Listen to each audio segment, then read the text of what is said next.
भी होंगे, पढ़े भी होंगे। जब इस देश की सुप्रीम कोर्ट ने कहा कि आरक्षण का बंटवारा होना चाहिए 1 अगस्त 2024 को, तो आरक्षण को लूटने वाले लोग 21 अगस्त 2024 को सड़क पर उतर करके आंदोलन कर रहे थे कि हमको आरक्षण को लूटने की छूट मिलनी चाहिए।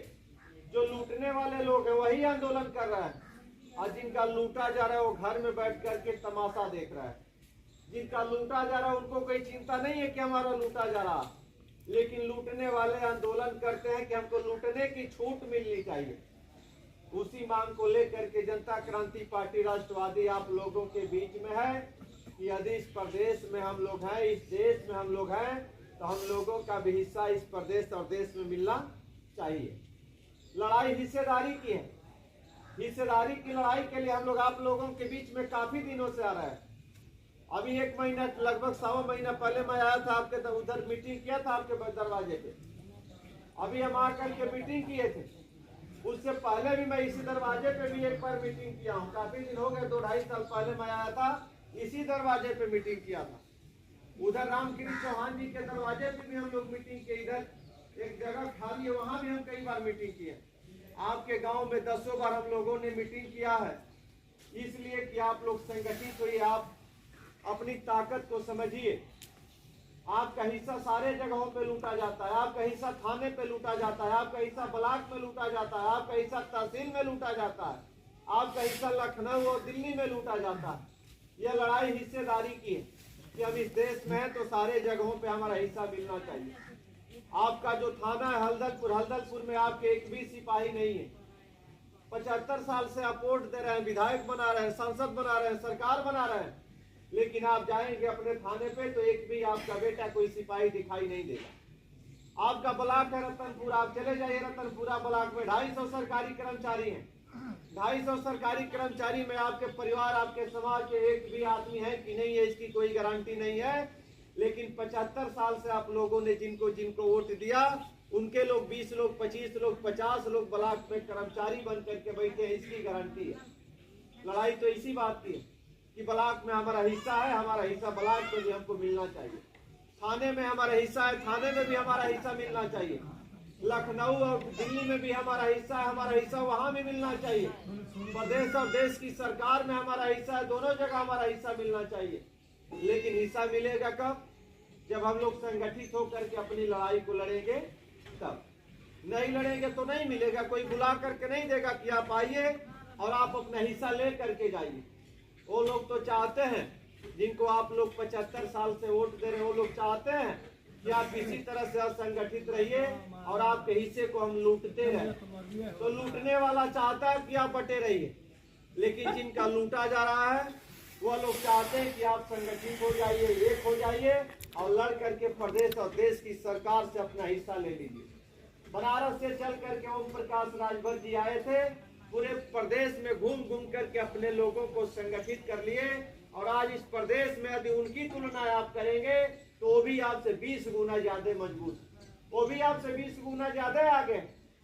आप मायावती जी को देखिए, दिल्ली से चल करके मायावती जी आज से 40 साल पहले आई थी। घूम घूम करके पूरे प्रदेश के अपने लोगों को एक करके इसी प्रदेश में 4-4 बार मायावती जी की सरकार बनी। मुलायम सिंह यादव जी 35 साल पहले चल करके मैनपुरी से आए।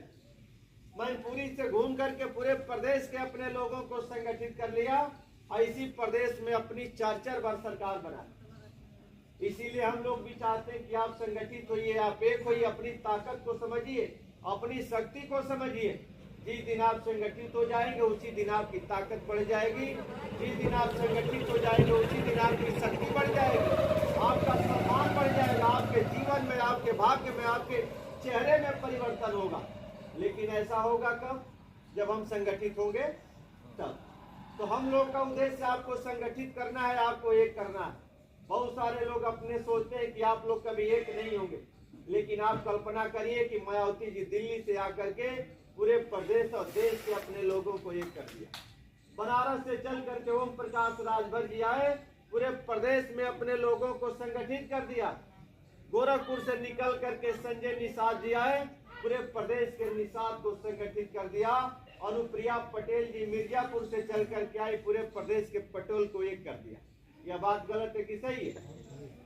जब आप कल्पना करिए कि जब सारे लोग संगठित हो सकते हैं, सारे लोग एक हो सकते हैं, तो हम लोगों को भी एक होकर के अपनी लड़ाई को लड़ना चाहिए। अपनी समस्या के लिए डीएम कार्यालय तक जाना चाहिए, अपनी समस्या के लिए लड़ना चाहिए। और जब लड़ेंगे तो सारी समस्याओं का समाधान होगा।